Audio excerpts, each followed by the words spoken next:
যেমনটি আপনারা জানেন যে এসে গেছে জুলাই মাস, আর এই জুলাই মাসে গতকাল এবং আজ থেকে দেশ জুড়ে বেশ কিছু নিয়মে বড় পরিবর্তন হয়েছে। আর এই নিয়মগুলো পরিবর্তনের ফলে সাধারণ মানুষের ওপর পড়বে বড় প্রভাব। কারণ এই তালিকায় বিশেষভাবে রয়েছে মোবাইল রিচার্জ, রান্নার গ্যাস সিলিন্ডার, ব্যাংকিং পরিষেবা, দেশে চালু হওয়া নতুন ফৌজদারি আইন, লক্ষ্মীর ভাণ্ডার প্রকল্প, এছাড়াও আরও অন্যান্য সমস্ত সরকারি প্রকল্পের টাকা। এরই সাথে সাথে এই তালিকায় রয়েছে মানুষের দৈনিক জীবনের সাথে জড়িয়ে আরও বেশ কিছু নিয়ম, যার ফলে এই মাসে আমূলভাবে বদলে যেতে চলেছে সাধারণ মানুষের জীবন। তাই বুঝতেই পারছেন, আপনি যদি পশ্চিমবঙ্গ তথা ভারতবর্ষের যে কোনো রাজ্যের একজন বাসিন্দা হন, তাহলে এই ভিডিওটি আপনার জন্য খুবই উপকারী হতে যাচ্ছে।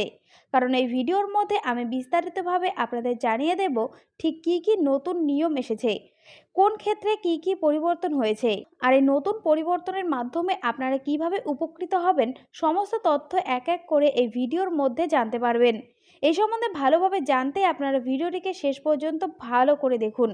এই বিষয়ে আরও বিস্তারিত তথ্য আপনাদের জানাবো, তার আগে বলে দিচ্ছি, আপনারা যারা যারা প্রথমবারের জন্য আমাদের এই ছোট্ট চ্যানেলে এসেছেন, তারা চ্যানেলটিকে এক্ষুনি সাবস্ক্রাইব করে রাখবেন এরকম গুরুত্বপূর্ণ ভিডিওর আপডেট নিয়মিত পেতে।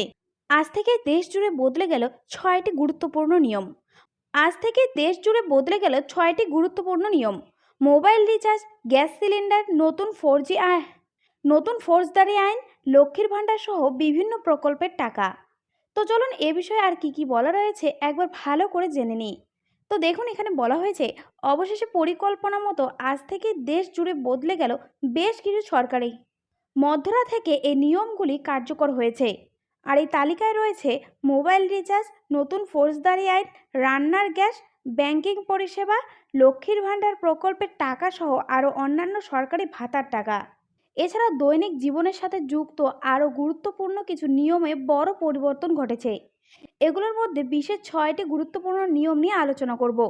তো দেখুন, এখানে প্রথমে বলা রয়েছে বাড়ল মোবাইল রিচার্জ। আজ থেকে এক ধাক্কায় অনেকটা বাড়ল মোবাইল রিচার্জের খরচ। দেশের সবথেকে বড় বড় mobile network company Jio, Airtel এবং ভোডাফোন আইডিয়া তাদের রিচার্জ ট্যারিফ বাড়িয়েছে। প্রতিটি সংস্থায় 10 থেকে 25% ট্যারিফ বাড়িয়েছে। তবে ভোডাফোনের ক্ষেত্রে এই নিয়ম আরও লাগু হচ্ছে আগামীকাল থেকে। এরপরেই রয়েছে কার্যকর নতুন ফৌজদারি আইন, নতুন নিয়মবিধি চালু। আজ থেকে দেশে কার্যকর হলো ভারতীয় ন্যায় সংহিতা, ভারতীয় নাগরিক সুরক্ষা সংহিতা এবং অধিনিয়ম আইন। বিচার শেষ হওয়ার ৪৫ দিনের মধ্যে ফৌজদারি মামলায় রায় দিতে হবে। প্রথম শুনানির ৬০ দিনের মধ্যে অভিযোগের চার্জশিট গঠন করতে হবে। ধর্ষণের শিকার নারীর জবানবন্দি নিতে হবে একজন নারী পুলিশ কর্মকর্তাকেই। নির্ধারিতার অভিযোগ বা আত্মীয়ের পরিস্থিতি সেই বয়ান রেকর্ড করতে হবে। বিয়ের মিথ্যে প্রতিশ্রুতি দিয়ে বিভ্রান্ত করে নারীদের পরিত্যাগ করা হলে আইনে কঠিন শাস্তির বিধান রাখা হয়েছে। পরে রয়েছে এলপিজি গ্যাস সিলিন্ডার। ফের একবার দাম কমলো এলপিজি গ্যাস সিলিন্ডারের। প্রত্যেক মাসের শুরুতেই এলপিজি গ্যাস সিলিন্ডারের দাম পরিবর্তন করে তেল সংস্থাগুলো। বিগত দিনে এই রান্নার গ্যাসের দাম অনেকটাই বেশি বেড়ে গেছিল। এরপর 2 দফায় সেই দাম 300 টাকা পর্যন্ত কমেছে। কমার্শিয়াল গ্যাসের ক্ষেত্রেও গত মাসে এই দাম 50 টাকা কমেছিল।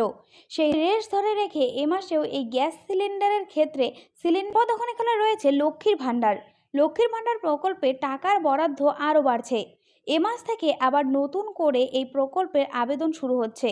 যারা যারা এখনও এই প্রকল্পে নাম তোলেননি, তারা প্রকল্পে যুক্ত হওয়ার জন্য নতুন করে আবেদন করতে পারবে। এই মহিলাদের জন্যই অতিরিক্ত আরও বরাদ্দ করতে হচ্ছে সরকারকে। ফলে এই প্রকল্পে সরকারের আগে যে টাকা খরচ হতো, এখন থেকে তার চেয়ে আরও বেশি টাকা খরচ করতে হবে সরকারকে। এরপর রয়েছে এসবিআই সহ একাধিক ব্যাংকের নিয়ম বদল। স্টেট ব্যাংক অফ ইন্ডিয়া সহ একাধিক ব্যাংক তাদের নিয়মে বড়সড় পরিবর্তন করলো। আইসিআই ব্যাংক তাদের পরিষেবা চার্জ সংশোধন করেছে। কার্ড পরিবর্তনের জন্য গ্রাহকদের এখন থেকে 100 টাকার বদলে 200 টাকা দিতে হবে। এছাড়া ব্যাংক চেক বা নগদ তোলা ফি, চার্জ স্লিপ ইত্যাদি পরিষেবা চার্জও বদলে গিয়েছে। ক্রেডিট কার্ডে বড় বদল এনেছে এসবিআইও। এখন থেকে স্টেট ব্যাংকের ক্রেডিট কার্ড হোল্ডাররা কোনো ধরনের সরকারি লেনদেনের 11,603 কোটি টাকায় সিটি ব্যাংকের ব্যবসা অধিগ্রহণ করেছে। 11,603 কোটি টাকায় সিটি ব্যাংকের ব্যবসা অধিগ্রহণ করেছে অ্যাক্সিস ব্যাংক। ফলে সিটি ব্যাংকের গ্রাহকদের ক্রেডিট কার্ড এখন অ্যাক্সিস ব্যাংক পরিচালনা করবে। এখানে লাস্টেই রয়েছে বার্ধক্য ভাতা। প্রবীণ নাগরিকদের জন্য সুখবর, নতুন করে আবারও বার্ধক্য ভাতার আবেদন মঞ্জুর করা হচ্ছে। ইতিমধ্যে যারা বার্ধক্য ভাতার জন্য আবেদন করে রেখেছে তাদের মধ্য থেকে আরও একটি নতুন তালিকা তৈরি হচ্ছে। এই নতুন উপভোক্তাদের সংযুক্ত করার জন্য বার্ধক্য ভাতার টাকার বরাদ্দ আরও বৃদ্ধি পাচ্ছে। বিভিন্ন সূত্র মারফত জানা যাচ্ছে নতুন করে আরও 50,000 উপভোক্তা এই প্রকল্পের আওতায় আসতে চলেছে। তো এই ছিল আপাতত আপডেট। পরবর্তী আপডেট পেতে আমাদের সঙ্গে জুড়ে থাকুন।